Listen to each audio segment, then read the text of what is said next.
Hey, what's up, guys? I'm Dr. Boyce Watkins, and it is, I think, day 6 or day 7 in Ghana. I gotta do the math. I can't. I lose track of time. I'm not sure if it's morning, afternoon, or night. I'm not sure what day it is. None of that stuff because of the time difference.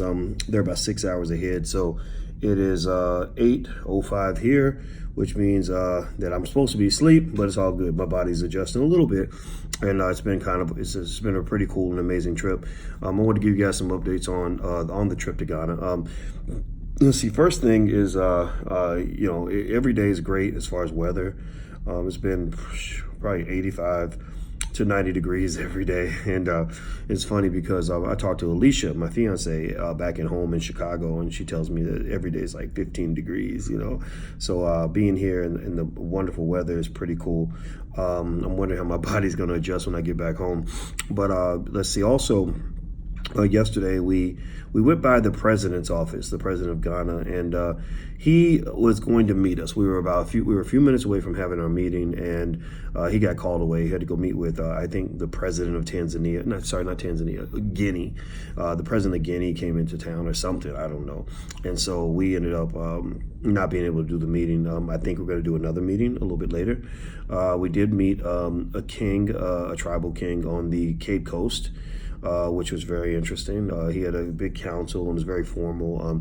In fact, I'll put pictures of different things up on my Instagram. My Instagram is the real Boyce Watkins. The hashtag is Dr. Boyce Ghana, and I just also created the hashtag Dr. Boyce Africa because I'm going to go to a lot of other African countries.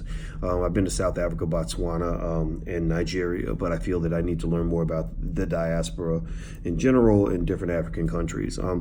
What else? Let's see here. It's been pretty cool. Today we're going to be coronated, actually.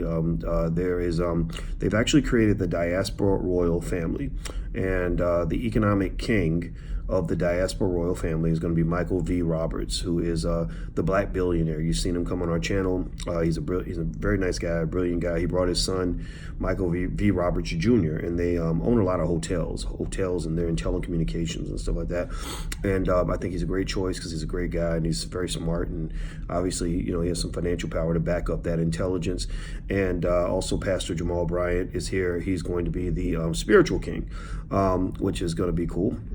And so I'm part of the council. I agreed to join the council to advise the economic king, and they actually gave us land. From what I understand, I'll let you know the details later, but from what I understand, we're given plots of land to do things with, and everybody, all the people in the diaspora royal family, my son David as well, will get plots of land. And one of the things that we'd always wanted to get land in Ghana anyway, so this is great, and we're going to try to see if our plots of land can be close to each other in proximity or in the same area and perhaps near water.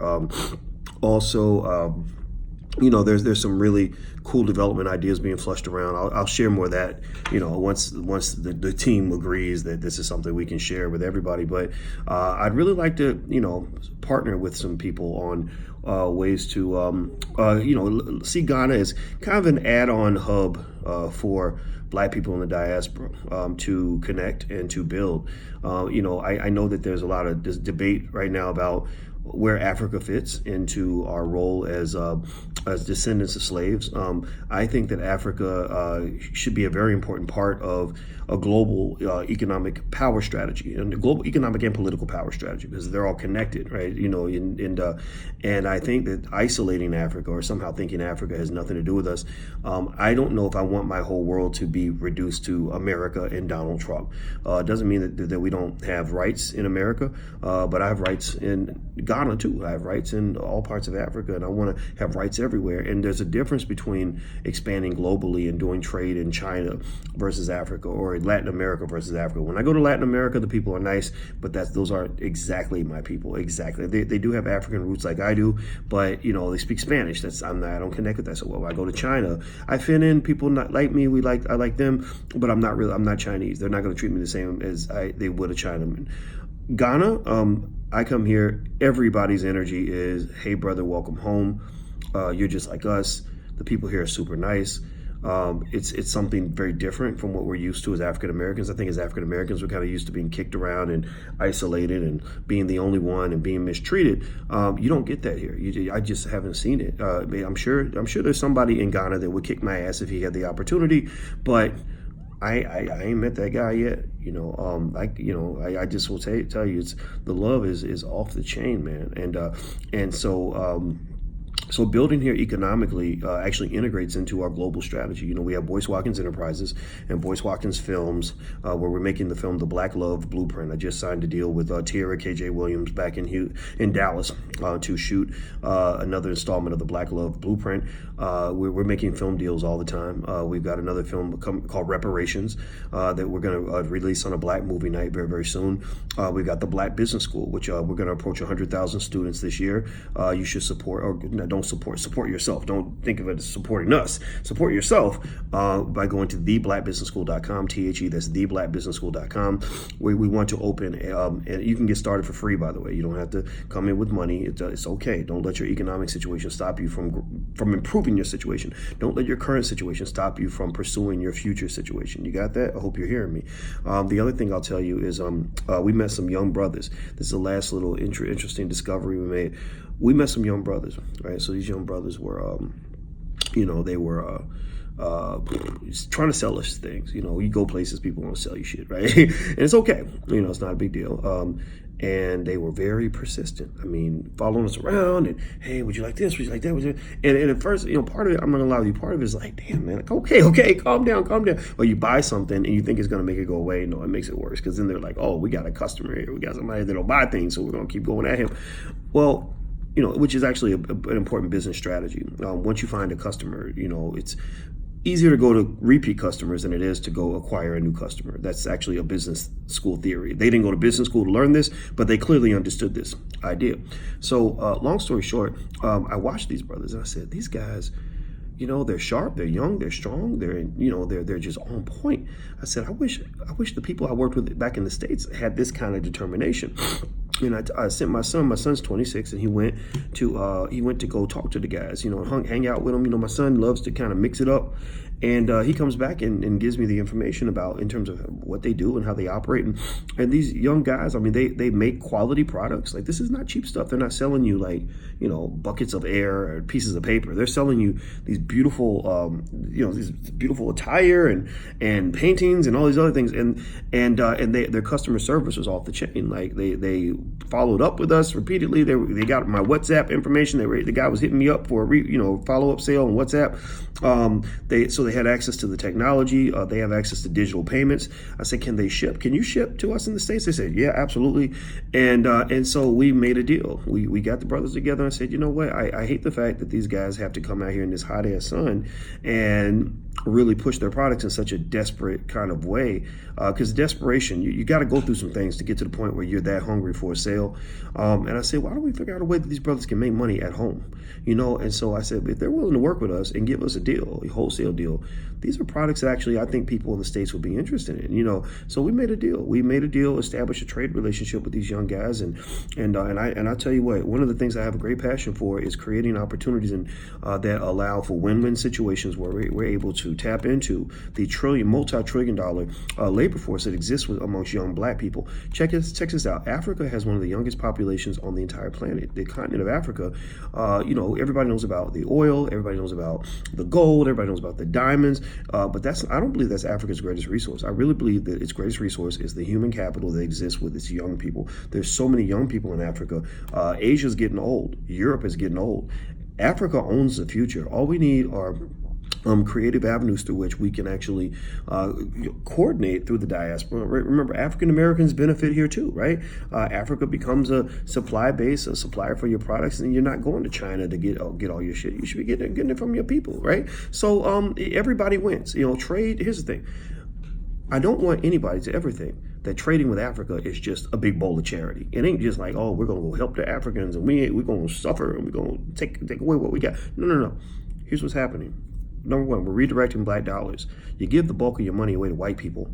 I think you should give the bulk of your money away to black people. I really, not give it away, but invest it in black people. That's the first thing. And so spending power with white people should become investing power for black people is the first thing. Two, charity is not trade. Charity is one way. Charity means I give you something, I get nothing back except the feel good of knowing I did something for you, right? Trade means you win, I win. I'm doing better, you doing better. We all doing better. Right? So when I set up the Black Business School Outpost and use that plot of land that the king gave us to set up a Black Business School location, as well as trade relationships with the young brothers, in Ghana, among other places, we're all winning. They're helping. Helping us get our supply. We're helping them to get the revenue. We're going to give them training on digital sales and things like that, so the revenue flows inward from the world. So everybody wins. And if you want to know how white folks get that economic power, these are the systems they use. They say, oh, well, let's build Harvard University, which can train our business experts who can then come and work with General Motors and work with IBM or whatever the companies are. Right. So you support your economic base with your educational base. You educate your young people so they can come in and support the economic foundation set up by others, right? So long story short, that's the master plan. I'm super excited. I think that everything we're doing in America continues. We've gone to over 100, I want to say 100 cities. I got to go count, but we've gone to tons of cities to connect with the Black Core of Three, and we believe black people should educate our own children, get your kids out of those damn white schools and get them to an independent black school. Two, create our own jobs, stop begging for jobs, and then you'll start having power. As long as you're begging a white man for power, as long as you're begging a white man for a job, you'll never have any power. That's just a fact. Three, support black businesses. $1.3 trillion comes through our pockets. About $1.2 trillion of that goes back in the hands of other communities. That's why you're going to lose. You got to redirect those dollars back into your own community. That's extremely important. Africa needs to be a part of the long-term economic plan. I am clear about this. I have thought about this. I have analyzed this, and I am telling you guys, Africa must be connected to what we're doing. You have rights here. They want you here. They love you here. This is where you're at. But you can still be, if you're from Alabama, you still got Alabama too. Don't think that having that because I gave you an apple and you had an orange in your pocket that you got to throw away the orange in order to get the apple. You can have an orange and an apple. Seriously, it can be both and cooperative, connected, growth. Not scarcity, not replacing, not competition, right? It's not, if I love Africa, I can't love what I got back home. No. You love it all. Love it all. All right. So that's what I'm saying to you guys. That's what we're going to do. All right. So I got to go. I'll keep you guys posted on the ceremony and everything. It's going to be interesting. I had to learn how to put the cape on and stuff like that. If you want to see me in my ceremonial dress with my, I think it's a crown. I believe it's a crown. And the, see, man, I'm learning. Y'all got to forgive me, but it was great. It felt really good, and it's natural. And I'm flowing with it and growing with it, and I'm gonna keep you guys posted on it. So take care. Have a good day. Please hit the thumbs up button, share, and subscribe button. The hashtag is Dr. Boyce Ghana.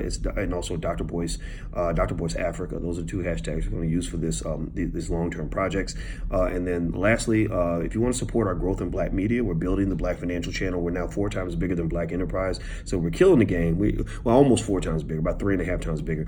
Go to theblackfinancialchannel.com, or that's where you can subscribe. Theblackfinancialchannel.com or intelligentblackpeople.com is where you can actually support the growth of the channel if you want to become a patron or something like that. All right, guys, I'm out of here. Have a good day. I'll see you soon. Be good. Peace.